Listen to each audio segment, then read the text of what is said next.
अद्विक को blood cancer है। उसके माँ बाप उसके इलाज कराने में असमर्थ हैं। इन्हें आपकी एक छोटी सी मदद की जरूरत है। डिस्क्रिप्शन में दिए हुए लिंक पर जाएं और अद्विक की उम्मीद बने।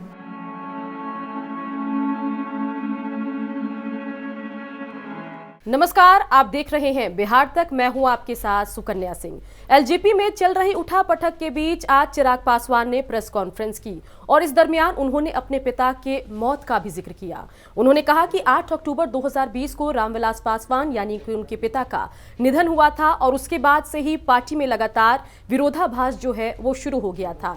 इस दरमियान चिराग पासवान ने कहा कि बेशक पूरी दुनिया जो है कहे कि एलजेपी को विधानसभा चुनाव में बड़ी हार का सामना करना पड़ा, जो नतीजे हैं वो एलजेपी के पक्ष में नहीं रहे, लेकिन मैं मानता हूं कि 2020 विधानसभा चुनाव के जो नतीजे आए हैं वो हमारे पक्ष में रहे और हमने एक बड़ी जीत दर्ज की। हमने जो अपना वोट बैंक है उसको बढ़ाया है, 6% के आसपास वोट बैंक कर लिया है, ये दावा किया चिराग पासवान ने। आइए सुनते हैं उन्होंने क्या कुछ कहा।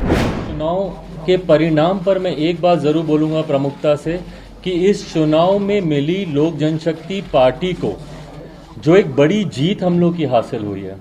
जीत चुनाव में जब आप इलेक्टोरल पॉलिटिक्स में होते हैं तो कई बार जीत को सिर्फ और सिर्फ संख्या से आंका जाता है कि भाई आपके कितने विधायक आपके जीत के आए, कितने सांसद आपके जीत के आए।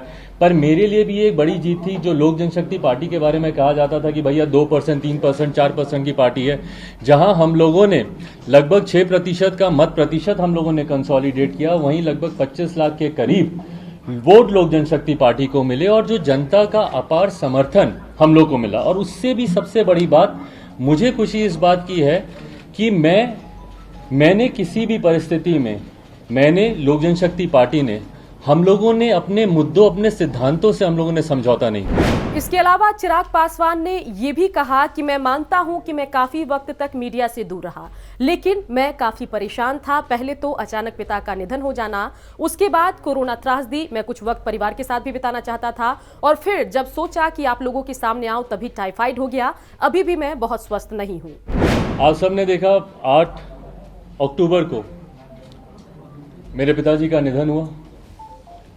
उसके बाद तुरंत चुनाव में उतरने की बात आई। मेरे लिए वो एक कठिन समय था, एक कठिन घड़ी थी।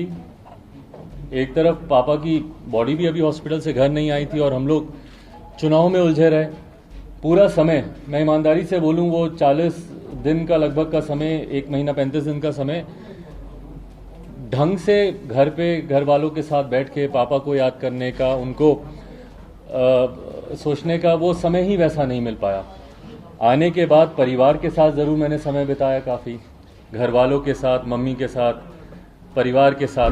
बहरहाल जब चुनाव समाप्त हुए उसके बाद जैसा मैंने कहा कि मुझे थोड़ा समय चाहिए था अपने परिवार के साथ रहने का। वो समय मिलने के बाद जब वापस हम लोग रणभूमि में उतरने की तैयारी कर रहे थे, कोरोना प्रोटोकॉल तब तक लागू हुए।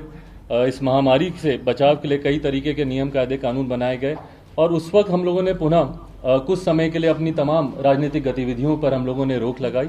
और उसके फिर तुरंत बाद मुझे टाइफाइड हुआ और संजोग ऐसा कि इस बार हालत इतनी ज़्यादा ख़राब हुई कि लगभग 40 दिन से ज़्यादा का समय मुझे लगा अपने आप को बेहतर स्थिति में लाने के लिए। अभी भी रिकवरिंग में ही हूँ, पूरी तरीके से रिकवर नहीं हो पाया हूँ, पर वो समय ज़रूर लगा। और तब तक दुख मुझे इस बात का है कि जब मैं बीमार था, जब मैं बिस्तर पे था, उस वक्त मेरे पीठ पीछे जिस तरीके से ये पूरा षड्यंत्र रचा गया, इस बात का मुझे दुख है कि अगर किसी को भी कोई भी तकलीफ होती, और जबकि मैंने निरंतर प्रयास किया अपने चाचा से संपर्क साधने का, उनसे बात करने का, चुनाव के बाद से लगातार मैंने कोशिश की। तो देखा आपने कि किस तरीके से जो मीडिया है या बिहार की राजनीति है उससे दूर होने पर चिराग पासवान ने क्या सफाई दी। इसी तरह से हर खबर हम आपको बताते रहेंगे। बिहार की खबरों के लिए आप देखते रहिए बिहार तक।